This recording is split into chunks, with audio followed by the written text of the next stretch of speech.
Stand Up Michigan is the name of the group. They have started a veto-proof petition, to get rid of the 1945 law that gives the governor her emergency powers, which she claims she can do anything she wants.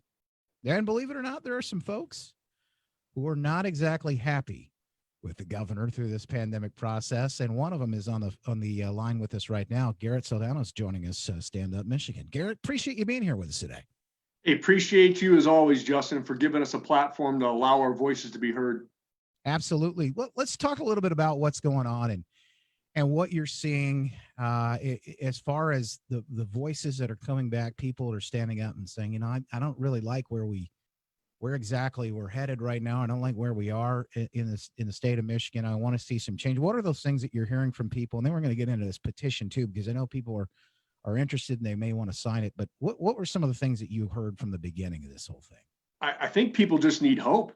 They're sick of the insanity that's going on. There's no end in sight. And so when there's that uneasy feeling with people, they get stressed out. And we said ever since the beginning, when I first started the Facebook group, the Michiganders Against Excessive Quarantine, we had 3 objectives. And that first objective was to get to our sacred values, our citizens' rights, and our constitutional freedoms back. And we did that. And the second objective was to get us back to work. And once we went back to work, I always told everybody, hey, it's not over. Because I could see what the narrative was going to do. We were going to get back to work. They're going to start testing more. And then the cases were going to go up. And then they were going to start to retract and they were going to start to close again. And so I put that warning out to everybody and said, hey, look, this is not done. Our ultimate goal ever since I started this way back on April 9th was to get that Repeal 1945 done. So we never, ever have to have a governor, regardless of political affiliation, have the unilateral power that this governor has. So let's talk about some of that, because I think that does make sense that we would like the governor, no matter who that person is, no matter what party they're from, to work with the legislature. And we'd like to see everybody kind of working together. That means more voices coming to the table. That means that people are more represented. But the governor has said, these are emergency times. I've got to do things a little differently.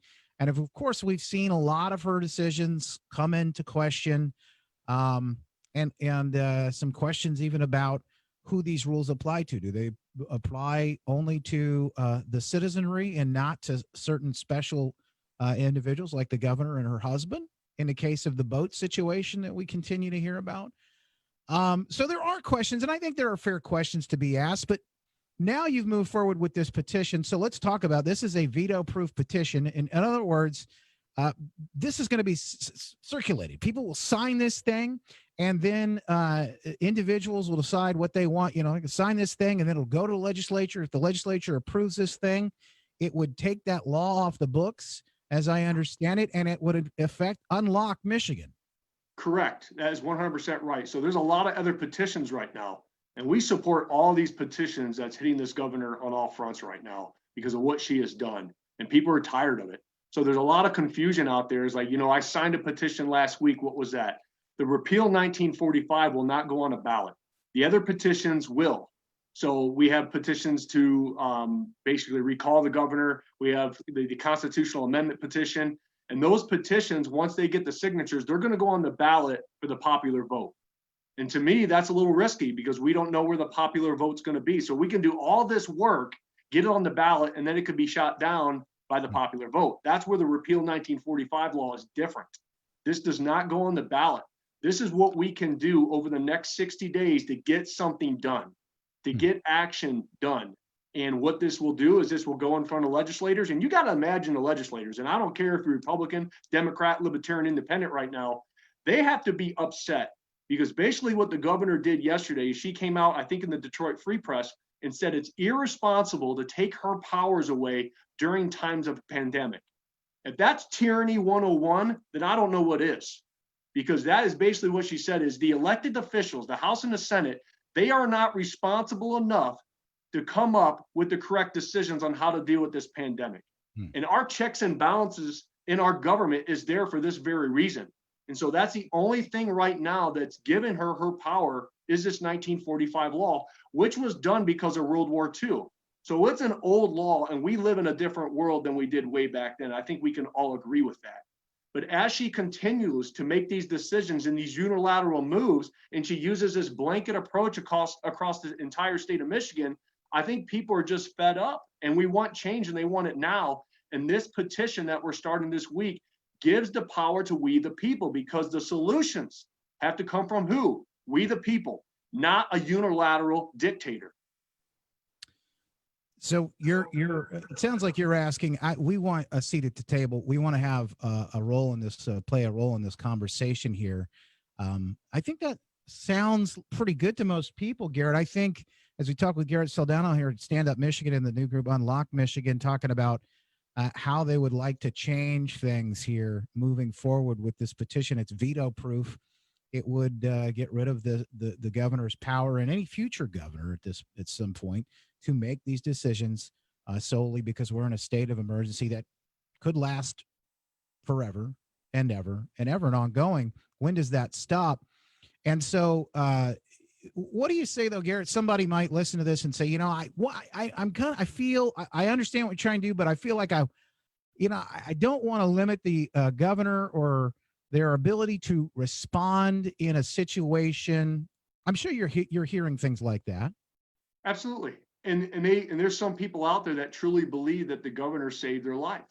And I'm not here. I mean, here's the thing, what we're going to know here in the future. We don't know what worked and what did not work.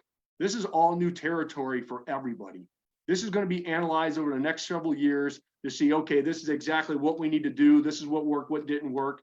But what we need to have happen is never have unilateral control. Because look what's happening across the United States right now is this, our economy is getting throttled on the ground. People's lives are getting destroyed. The domestic violence, the stress, all these things. We said this from the very get-go, that the solution to this problem can't be bigger than what's going to happen from all these unilateral decisions with the quarantine. Now there's masks. I mean, we can go on and on about all these things, and that's all going to be dealt with in the future. So what I want to let everybody know is how this narrative has changed since the beginning. Because remember, people tend to forget how this all evolved. So let's talk about that narrative. In the beginning, she quarantined us to do what? Is to flatten the curve. And we achieved that in the first 2 weeks because we saw this, and we even talked about this, Justin, that hospitals were being shut down, that people were being laid off, all right? So we flattened that curve. So why did she continue down her path of the tyrannical hammer being brought down on us? Especially when she never released the hospital data. That's what we're fighting for. Also in the Supreme Court to see if her rulings and stuff was justified or not. Then it evolved from flatten the curve to cases and deaths. That's all we heard for weeks was cases and deaths, cases and deaths. And now as we evolve the conversation, what do we hear now? We don't hear about the deaths anymore, do we? Now it's just cases. It's just cases. So the more people we test, what happens? And the funny part is people are not even showing signs and symptoms. Because with any virus, if you look at the history of a virus and the data, it peaks around February, March, and then in the summer it goes down. And so that's what's happening right now is nobody is hardly even showing any signs and symptoms, but we continue to test more. So what happens is cases go up. And then there's the fear. Oh, here comes a second wave. But the deaths, the data doesn't lie. So I always urge everybody to look at the data and see how the deaths are going away. So why are we doing all these decisions still? Why can't we start to go back as normal? Why can't we have a plan put in place for our kids? I mean, have you seen her plan for the school systems? It's not looking good. I mean, there's different phases, and we're going to tell our kids to mask up. There has never been any studies done on long-term mask wearing, especially in children. And I know this, Justin, is I'm not going to be the guinea pig for this, and my children aren't going to be the guinea pig for this. So that's why moving forward, we need to have government in place. We need to have checks and balances in place. We need our legislators and our governor and everybody else to work together to come up with common sense solutions, not the tyrannical hammer that's been done to us over the past 4 months. Yeah. We're joined right now with Garrett Soldano, Stand Up for Michigan and Stand Up Michigan, the new Unlock Michigan petition being circulated. This will effectively strip the governor of that power to have a continuing emergency, that 1945 law. Get that off the books. If you want more information about this, we're going to give you a link, and of course, we'll tell you how to sign that petition as well. Garrett, you mentioned cases. We've been hearing a lot in the headlines in the news lately about those cases. In fact, we had a big headline, I think a really big story that happened on Sunday. We got the news that there were no new deaths reported this weekend on Sunday in the state of Michigan. And that headline was kind of just glazed right on over. We didn't hear anything about that.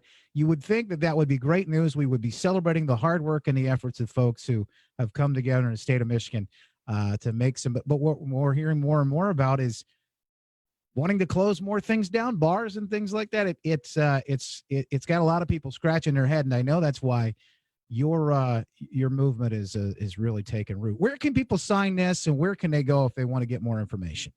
They can go to Stand Up Michigan, Unlock Michigan, our Facebook group.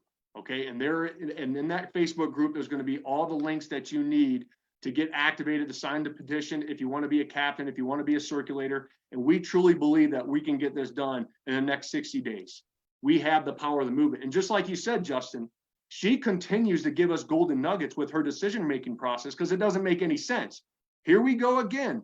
Down the old journey of insanity where we're going to start closing down the bars in the lower half of Michigan, and then Indiana, Ohio, still open. So what's happening? People are traveling over the border again, the Indiana and Ohio. So there must be some invisible force field that just kills COVID when they cross the border, right? So these are the things that just doesn't make any sense, especially when the deaths are going down. So we should be celebrating this. We should be talking about this. This should be throughout the whole entire news and social media. And just like you said, Justin, it's not. It's getting buried. So you start to understand what the narrative is going to be, because what we're doing as a society right now, we're staying in fear, we're masking up, there's social distancing. And what's going to happen in October, Justin? There's this thing called the cold and flu season that's going to come up. And what's going to happen at that time is they're going to say, well, here we go again. Let's close her down again. Let's close the school systems. You can see the narrative of what they're doing. Where can people go to get more information and then finally sign this petition, Garrett? Stand Up Michigan to Unlock Michigan, the Facebook group right there. We'll put a link up online as well. This video live at Facebook as well. And you can hear it if you miss any part of this interview, again, in the podcast. Just search in the iHeartRadio app. Garrett Soldano, Stand Up Michigan. Thanks for being here with us today. We appreciate it. Thank you as always, Justin. Have a great day. God bless you, sir. You do the same. Make it a great day.